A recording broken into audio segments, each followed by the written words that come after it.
এতগুলো টাকা নিলাম, যদি পার্মানেন্ট সমাধান দিতে না পারি? প্রথমে ওই যে আল্লাহ, তারপরে আপনি। যদি কি কি সমস্যার জন্য ট্রিটমেন্ট নিয়েছে? মেস্তা, তারপর হচ্ছে বরণ। ও তার মানে আপনি শুধু অনলাইন দেখে আসেন নাই, আপনি সরাসরি দেখেও এসেছেন? হ্যাঁ হ্যাঁ হ্যাঁ। কেমন আছেন? এই তো আলহামদুলিল্লাহ। মুখে ব্রণের অনেক গর্ত দেখা যাচ্ছে। হ্যাঁ ভাই, এটা একদম অনেক আগে থেকে। এটা কি এখন পর্যন্ত ট্রিটমেন্ট নিয়েছেন? অনেক জায়গায় নিছি, ডাক্তারের কাছেও গেছি, কোনো সমস্যার সমাধান মানে ওষুধ খেলে কমে বাড়ে এই টাইপের? হ্যাঁ হ্যাঁ হ্যাঁ। পার্মানেন্ট না? না। তো আমি যদি আপনার জিগার বন্ধ করে পলাই?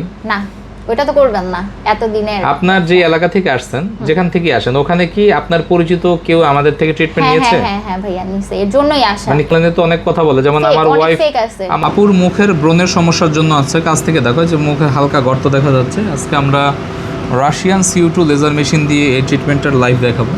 আমরা খুব লাইটলি দিচ্ছি, তার কারণ হলো বিভিন্ন জায়গায় আপনার মুখের ব্রণের দাগের জন্য CO2-র ফ্রিকোয়েন্সিটা বুঝে না, ওইটার জন্য একটু প্রেশার বাড়ায় দেয়। পরবর্তীতে দেখা যায় যে মুখের ব্রণের গর্তটা গেলেও একটা দাগ পড়ে যায়, সেই দাগটা খুবই ভয়ঙ্কর। তো আপনারা খুবই সাবধান, আপনারা এই সস্তায় কাজ করাবেন না। আমাদের একটু এক্সপেন্সিভ, তার কারণ আমাদের মেশিনগুলো এক্সপেন্সিভ।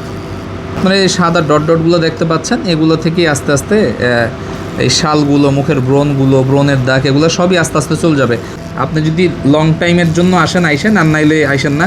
হ্যাঁ, ট্রিটমেন্ট নিয়েছেন, ব্যথা কেমন পেলেন?